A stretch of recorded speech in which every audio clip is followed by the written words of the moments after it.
새벽기도 오신 여러분들을 예수님의 이름으로 축복합니다. 아멘. 어제 이제 우리는 종료주일을 지냈습니다. 예수님께서 나귀 타고 예루살렘 성에 들어오셨죠. 그때 사람들이 환영을 합니다. 호산나 다윗의 자손 예수여 나를 구원하소서 하면서 환영을 합니다.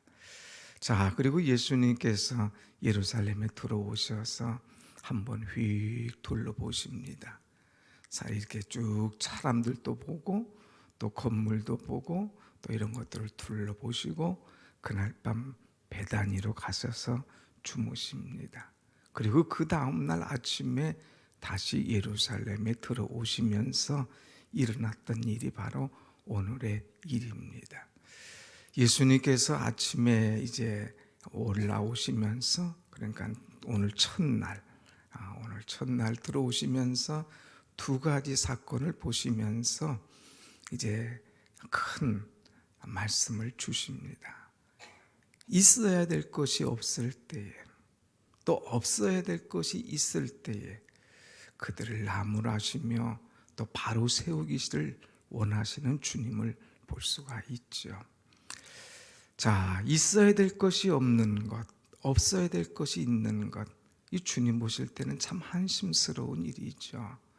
오늘 우리는 이 고난주간 첫날을 지나면서 내게 마땅히 있어야 되는데 없는 것이 무엇인가? 내게 마땅히 없어야 되는데 있는 것이 무언가? 뒤틀어진 것들을 바로 잡을 수 있는 그런 기도의 시간이 되길 원합니다.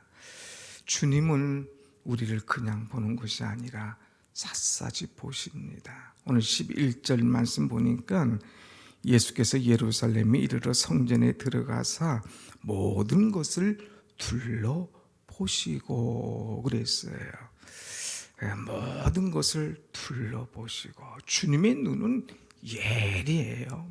겉만 보는 것이 아니라 그 속까지, 외모습만 보는 것이 아니라 그 중심까지 보신다고 하는 거죠. 이렇게 보시는데, 이 보니까 처음에 뭐를 보냐? 멀리서 보니까 이 무화과 나무가 있는 거예요. 근데 이 무화과 나무가 아주 괜찮아 보입니다.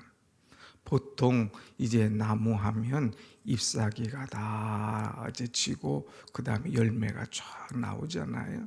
근데 이 무화과 나무는 그렇지 않아요. 잎사귀가 나온과 동시에 열매가 같이 나옵니다. 그래서 멀리서 보니까 잎사귀가 아주 무성해요.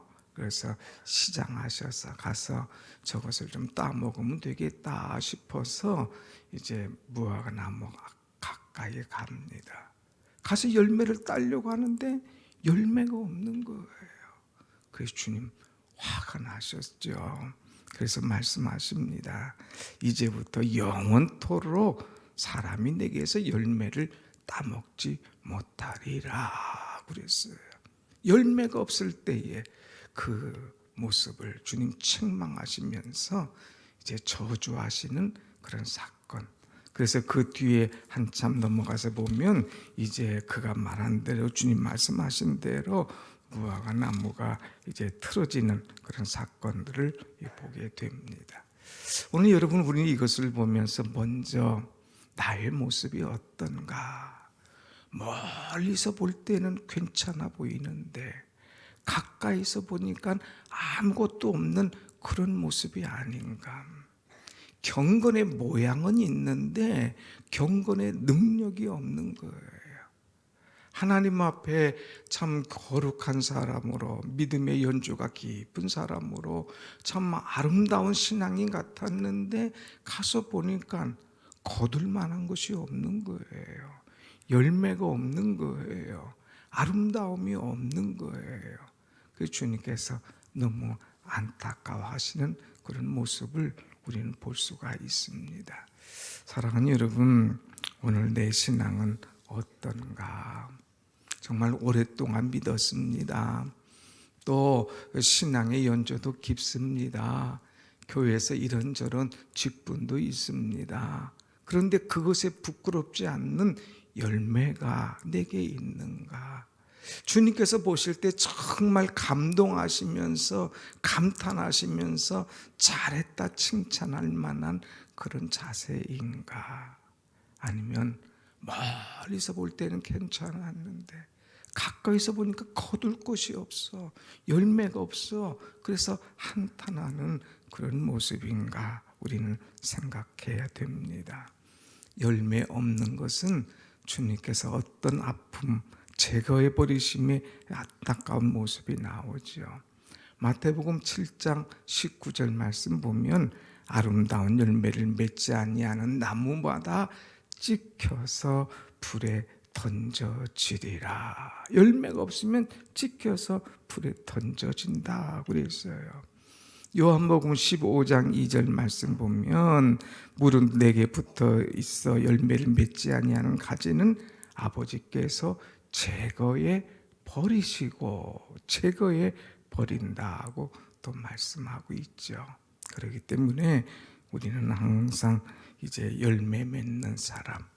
그래서 여러분 요한복음 15장 8절 말씀 보면 뭐라고 했습니까?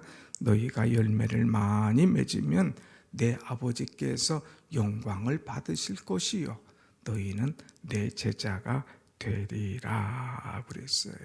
우리가 열매를 많이 맺으면 우리 열매를 통하여서 우리 아버지께서 영광을 받으실 것이다 그랬습니다. 그리고 너희는 내 제자가 되리라. 사랑하는 여러분, 여러분을 통하여서 우리 하나님께서 영광 받으시는 그런 존재가 되기를 간절히 축원합니다. 아멘. 주님의 제자, 구경하는 무리가 아니라 제자, 이것이 얼마나 은혜인가요? 두 번째 사건은 이제 이 이후에 주님께서 예루살렘 성을 들어오시면 보니까 성전이 과관이 아니에요.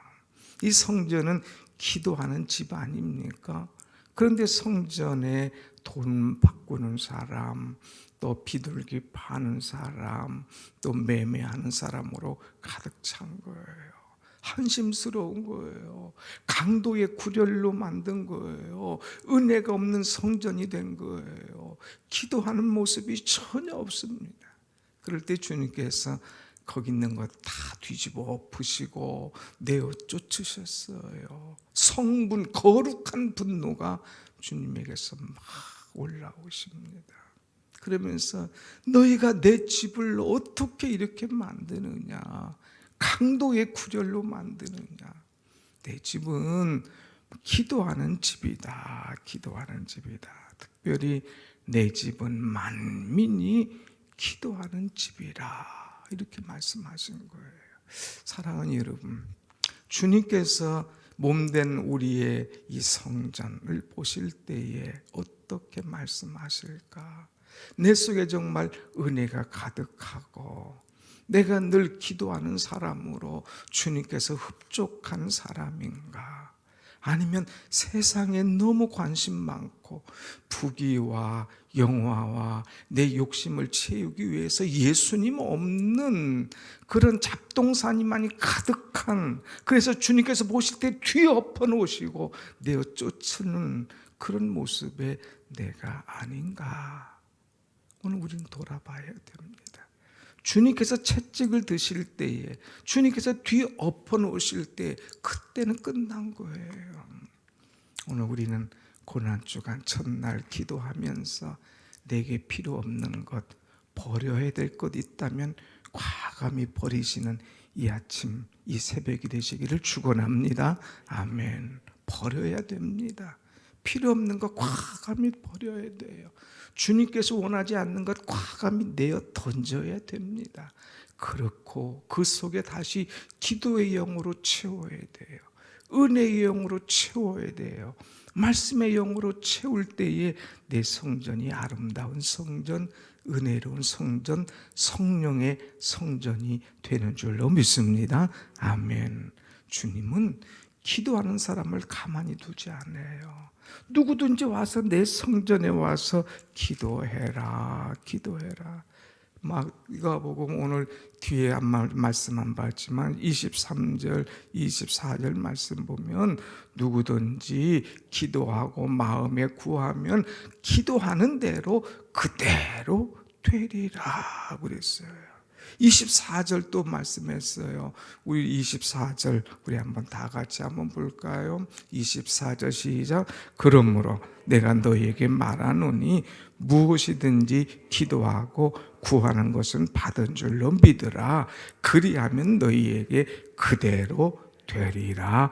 아멘. 이것이 바로 기도의 능력이에요. 기도의 은혜예요. 기도의 축복입니다.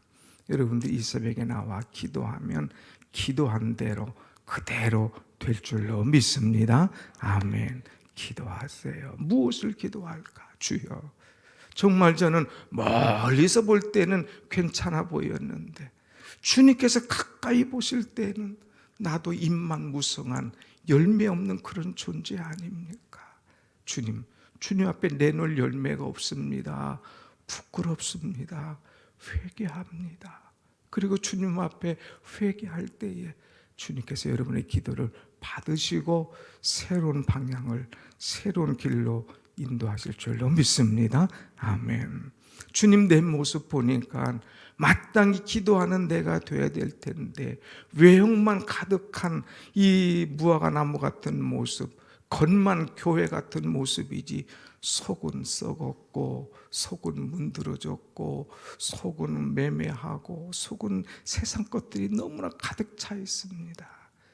주님께서 내어 쫓기 전에 내가 다시금 주님 앞에 서길 원하오니 기도하는 심령, 기도하는 성전이 되게 하여 주옵소서 하고 기도할 때에 여러분이 구하는 대로 하나님께서 바로 세워주실 줄로 믿습니다.